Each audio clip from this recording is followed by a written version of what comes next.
Hello friends, I hope তোমরা সবাই খুব ভালো আছো। তো চলে আসলাম আরও একবার আজকে লং সেন্টেন্সেস কিভাবে তোমরা ট্রান্সলেট করতে পারো সেই ম্যাটারের উপরে একটা ভিডিও নিয়ে। তবে আজকে যে বিষয়টা তোমরা দেখতে পাবে এখানে সেটা হলো যে এই লং সেন্টেন্সেস যে আমি এখানে ট্রান্সলেট করতে চলেছি, এই লং সেন্টেন্সগুলো যখন আমরা ট্রান্সলেট করব এখানে কোনো জায়গাতে একটাও কোনো কনজাংশনের ব্যবহার হতে আমরা দেখতে পাবো না। কনজাংশন যেমন ধরো হু, হুইচ, হোয়ার ইত্যাদি এই সমস্ত কনজাংশন, অথবা হতে পারে লাইক অ্যাজ, বিকজ, অ্যান্ড এইসব কোনো কিছুরই ব্যবহার এখানে হবে না। কোনো রকম এরকম কনজাংশন ব্যবহার না করে একমাত্র সিম্পল সেন্টেন্সের ব্যবহার করে আমরা এই সমস্ত বড় বড় লাইন্সগুলোকে ট্রান্সলেট করব। দেখা যাক সেগুলো কিভাবে হতে পারে। বেশ ইন্টারেস্টিং একটা কনসেপ্ট। দেখো, এর মধ্যে দিয়ে তোমরাও কিন্তু অনেক কনফিউশনকে দূর করতে পারবে এবং এই ধরনের যদি আর কি ট্রান্সলেশনসগুলো তোমরা ট্রাই করো তাহলে দেখবে তোমাদের কনফিডেন্স লেভেলটাও কিন্তু অনেকটা হাইটে পৌঁছে যাবে। তো দেখো এখানে আমরা কিভাবে এই ধরনের লাইন্সগুলোকে চেঞ্জ করতে পারি, ট্রান্সলেট করতে পারি, বেঙ্গলি থেকে ইংলিশে কিভাবে নিয়ে আসতে পারি। এখানে প্রথম যে লাইনটা আছে সেটা লক্ষ্য করো। দেখো কত সহজে এই লাইনটা, যেটা দেখে হয়তো একটু জটিল মনে হতে পারে, সেটা আমরা ট্রান্সলেট করে ফেলতে পারি। কি বলা হচ্ছে? অদ্ভুতভাবে দুলিয়ে সে তার ব্যাটটিকে শূন্যে ছুড়ে দিল, দীর্ঘাকার শরীরের বোলারের প্রতি তার রাগ দেখাতে। তো একটা হয়তো ক্রিকেট ম্যাচ চলছিল, তো কোনো একজন বলার যে কিনা খুব লম্বা চওড়া ফিগারের, তো সেই রকম একটা বেশ লম্বা চওড়া ফিগারের একটা বোলারের প্রতি এখানে অ্যাঙ্গার শো করছে যে ব্যাটসম্যান সে কীভাবে অ্যাঙ্গার শো করছে, সে তার যে ব্যাটটাকে সেটা শূন্যের দিকে ছুঁড়ে ফেলে দিচ্ছে।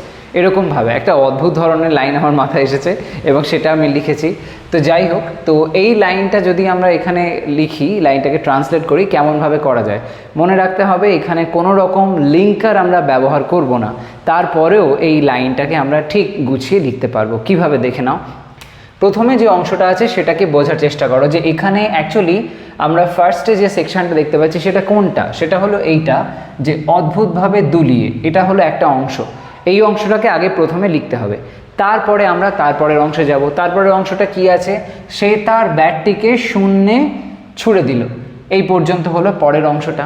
তারপরের অংশটা কি দাঁড়াচ্ছে? দীর্ঘাকার শরীরের বোলারের প্রতি, এইটা। এবং তারপরে বলা হচ্ছে তার রাগ দেখাতে। এখানে হয়তো কোনো একটা সেকশন আগে পরে হতেও পারে, তার জন্য কিছু এসে যায় না, কিন্তু আমরা এই বিষয়টাকে এরকমভাবে টুকরো টুকরো করে বুঝে বুঝে সেটাকে লিখব। তো যাই হোক, প্রথম অংশটা দেখো, বলা হচ্ছে অদ্ভুতভাবে দুলিয়ে। তো এই যে সেন্সটা অদ্ভুতভাবে দুলিয়ে, মানে এই অর্থে আমরা কিভাবে লিখতে পারি? সুইঙ্গিং, সুইং করা মানে হচ্ছে দোলানো। তো সেই সেন্সে সুইং থেকে সুইঙ্গিং, দুলিয়ে বলা হয়েছে। গিয়ে, খেয়ে, এই জাতীয় সেন্সগুলো যখন আসে, আমরা যখন বাংলায় এমন কথা বলি, যখন সেটা ট্রান্সলেট করি তখন সেক্ষেত্রে আইএনজি ফর্ম হয়। তো সেই সেন্সে এখানে এই দুলিয়ে সেন্সটা বোঝানোর জন্য সুইং থেকে করতে হবে সুইঙ্গিং। ওকে, তো সুইঙ্গিং,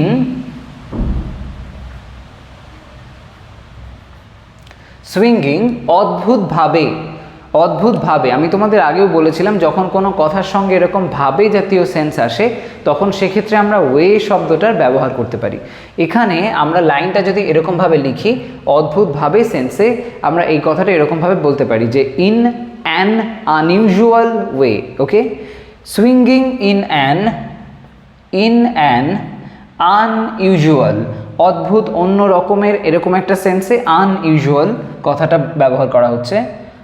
ইউজুয়াল নয় যেটা, স্বাভাবিক নয় যেটা, এরকম একটা সেন্সে unusual way. Swinging in an unusual way, সে তার ব্যাটটিকে শূন্যে ছুড়ে দিল। সে তার ব্যাটটিকে শূন্যে ছুড়ে দিল, এই অংশটা এবার লিখব। তো শূন্যে ছুড়ে দেওয়া মানে কি? থ্রো করা। ছুড়ে দিল বলা হয়েছে, তার মানে করলো, খেলো, গেল, এই জাতীয় সেন্স মানে সিম্পল পাস্ট টেন্স। তো আমরা থ্রো ভার্বের সেকেন্ড ফর্মের ব্যবহার করব, যেটা হয় থ্রো থেকে হয় থ্রিউ। তো আমরা থ্রিউ করে লাইনটাকে লিখব। তো লাইনটা এরকমভাবে হবে, swinging in an unusual way, সে তার ব্যাটটিকে শূন্যে ছুড়ে দিল। হি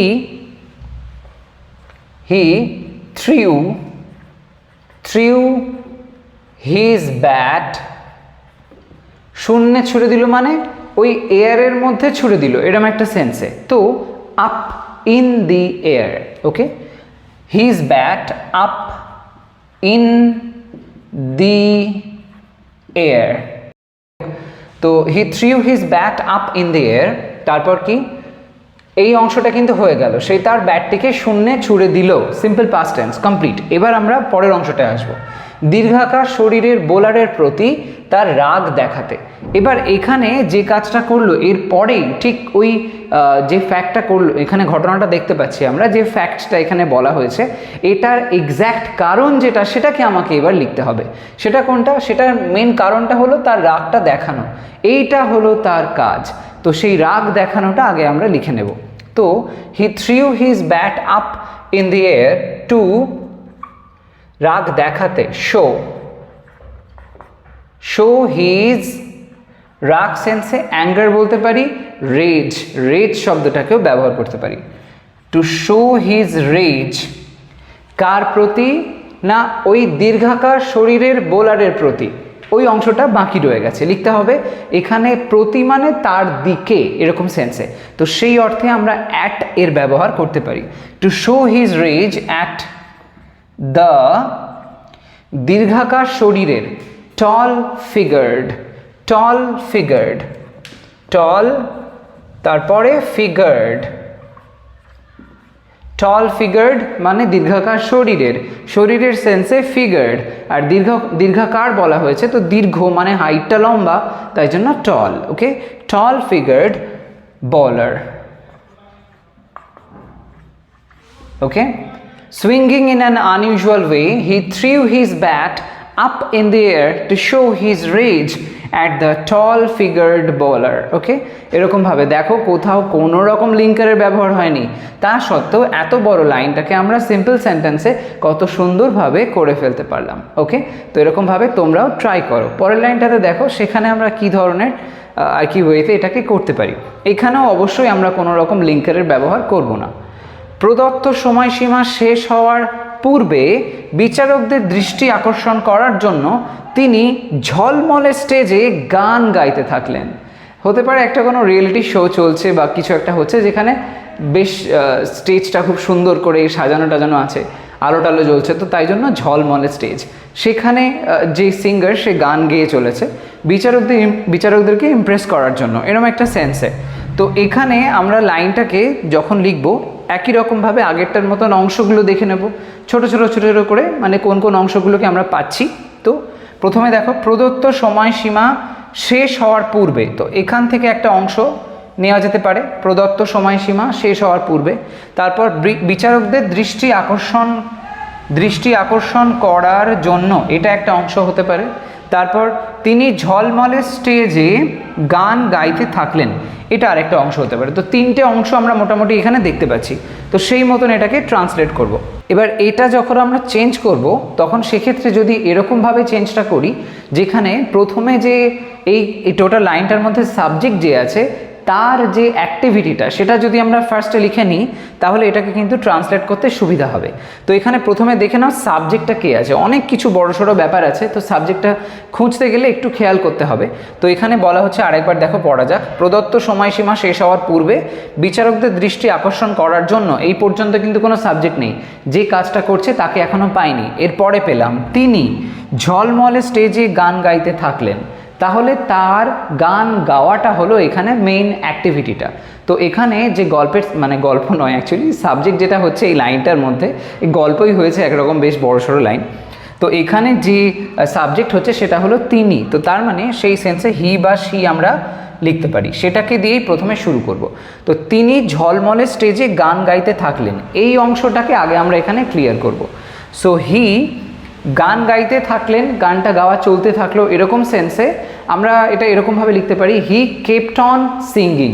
ওকে, হি কেপ্ট অন সিঙ্গিং এরকমভাবে লেখা যায়, হি kept on singing.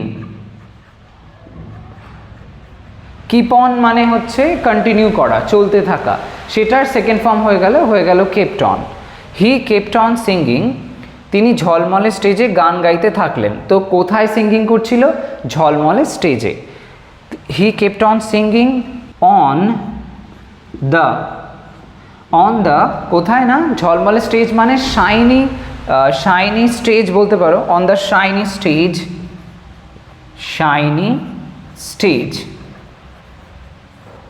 On the shiny stage.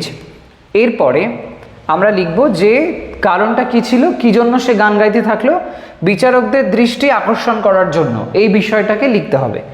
He kept on singing on the shiny stage two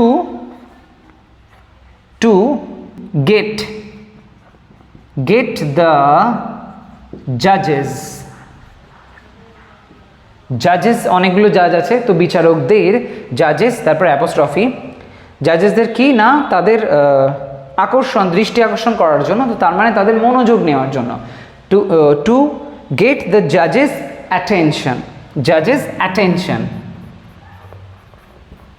দেখো এখনো পর্যন্ত কিন্তু কোথাও কোনো লিঙ্কারের ব্যবহার করলাম না, তাহলে এখন অবধি বিষয়টা কি দাঁড়ালো? He kept on singing on the shiny stage to get the জাজেস অ্যাটেনশন, মানে এই অংশটা আমরা লিখে দিলাম যে বিচারকদের দৃষ্টি আকর্ষণ করার জন্য তিনি ঝলমলে স্টেজে গান গাইতে থাকলেন। পড়ে থাকলো কোন অংশটা? উপরের অংশটা, প্রদত্ত সময়সীমা শেষ হওয়ার পূর্বে, এই বিষয়টা লিখতে হবে। তো এখানে সময়সীমা শেষ হওয়ার পূর্বে অর্থে এই পূর্বে যে কথাটা বলা হচ্ছে সেটা আগে লিখতে হবে। পূর্বে সেন্সে আমরা এখানে বিফোর এর ব্যবহার করতে পারি। অ্যাটেনশন বিফোর কি না, প্রদত্ত সময়সীমা শেষ হওয়ার পূর্বে। তো প্রদত্ত সময়সীমা মানে হচ্ছে the given time limit. Okay, the given time limit. এবার এখানে সময়সীমা অর্থে টাইম লিমিট, আর প্রদত্ত মানে দেওয়া হয়েছে, তাই জন্য গিভেন।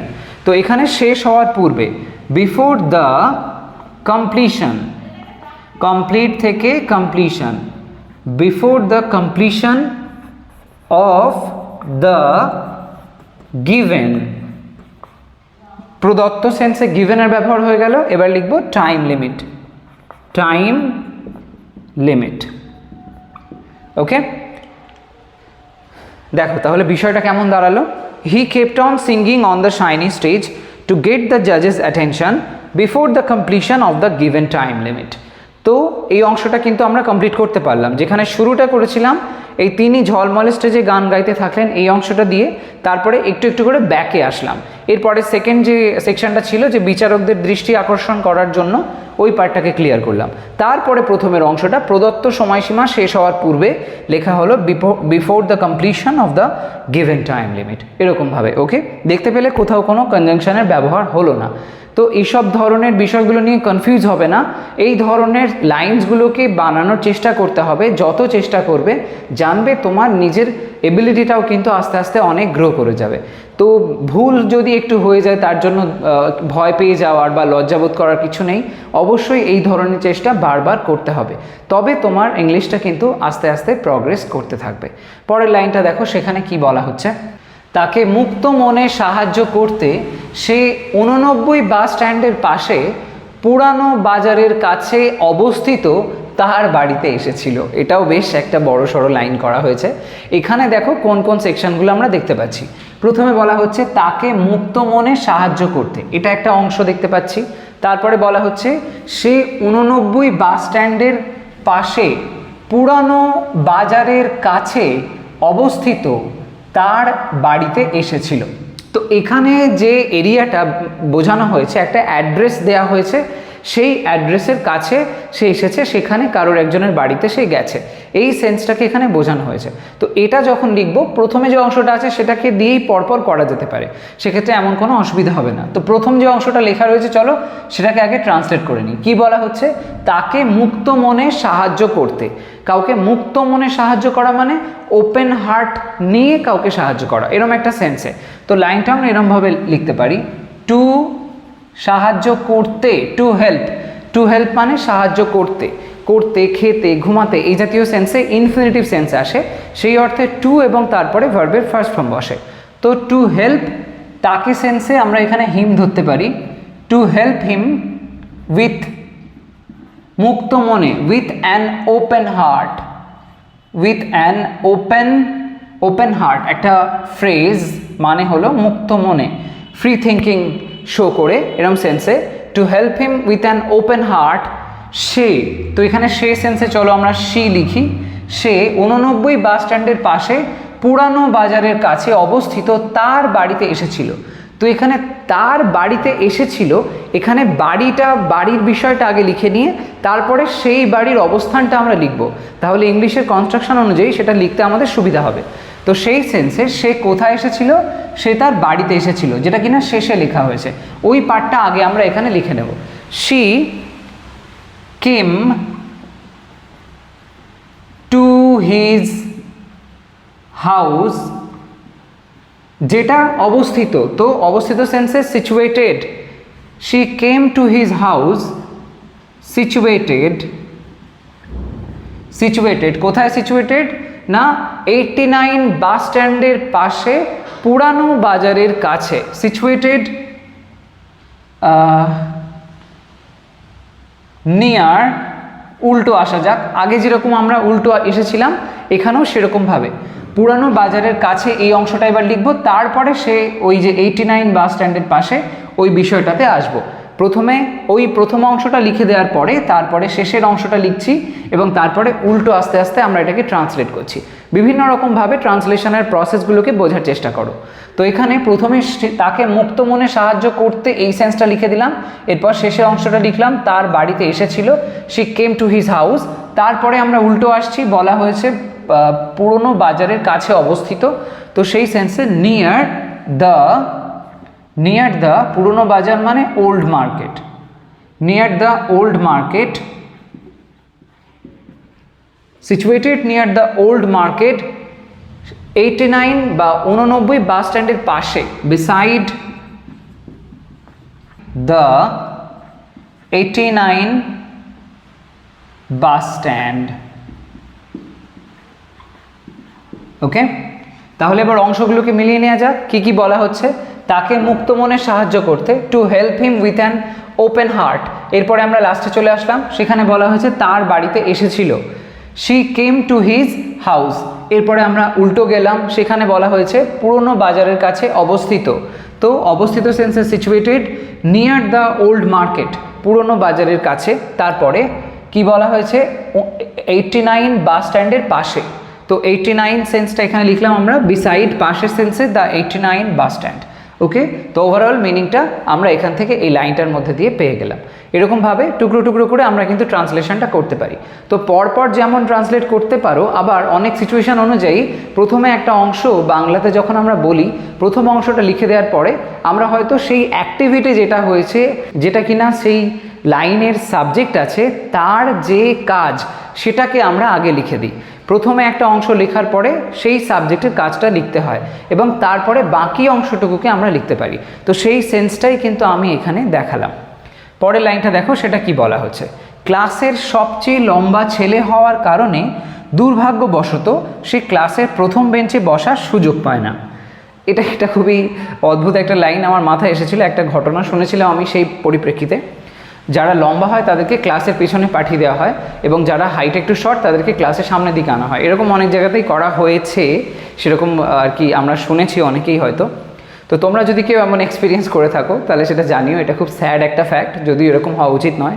যাই হোক, তো এখানে ক্লাসের সবচেয়ে লম্বা ছেলে হওয়ার কারণে দুর্ভাগ্যবশত সে ক্লাসের প্রথম বেঞ্চে বসার সুযোগ পায় না, তাকে আর কি পিছনে পাঠিয়ে দেওয়া হতো। তো এই যে লাইনটা, এটা আমরা যদি ট্রান্সলেট করি কিভাবে করব। দেখো এখানে যেভাবে বলা হয়েছে কথাটা, এটা প্রেজেন্ট টেন্সে বলা হয়েছে, বলা হচ্ছে প্রথম বেঞ্চে বসার সুযোগ পায় না, তো পায় না বলা হয়েছে, তার মানে এটা প্রেজেন্ট টেন্সে, বর্তমানে সে সুযোগ পায় না। তো সিম্পল প্রেজেন্ট টেন্সের রুল অনুযায়ী আমরা এটাকে লিখব। তো লাইনটাকে লিখতে গেলে কিভাবে লিখব, তার আগে যাই হোক, তার আগে বুঝে নাও যে কটা অংশ আছে। তো ক্লাসের সবচেয়ে লম্বা ছেলে, এটা একটা পয়েন্ট, তারপরে আচ্ছা হওয়ার কারণে এই অংশটা একসাথে ধরে নাও, তারপরে দুর্ভাগ্যবশত এটা একটা সেকশন, সে ক্লাসের প্রথম বেঞ্চে বসার সুযোগ পায় না। মোটামুটি এটা বেশ সিম্পলি আছে। তো এটাকে ট্রান্সলেট করা যাক কেমনভাবে হবে দেখো। তো এক্ষেত্রে আমরা এটা এরমভাবে লিখতে পারি, ক্লাসের সবচেয়ে লম্বা ছেলে হওয়ার কারণে। আচ্ছা, তো ফর বিং ক্লাসের সবচেয়ে লম্বা ছেলে হওয়ার কারণে, এই সেন্সটা বোঝাচ্ছি ফর বিং দিয়ে, এই হওয়ার কারণে সেন্সটা ফর বিং এরকমভাবে শুরু করলাম। ফর বিং ক্লাসের সবচেয়ে লম্বা ছেলে, so for being the tallest boy, for being the tallest boy in the class, কমা দিতে পারো, দুর্ভাগ্যবশত, unfortunately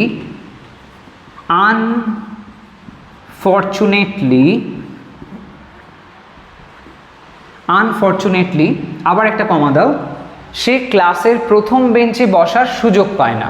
সো হি, এবার কি, এবার হচ্ছে লিখতে হবে যে সে ক্লাসের প্রথম বেঞ্চে বসার সুযোগ পায় না। তো এমন সেন্সে he gets no chance, he Gates,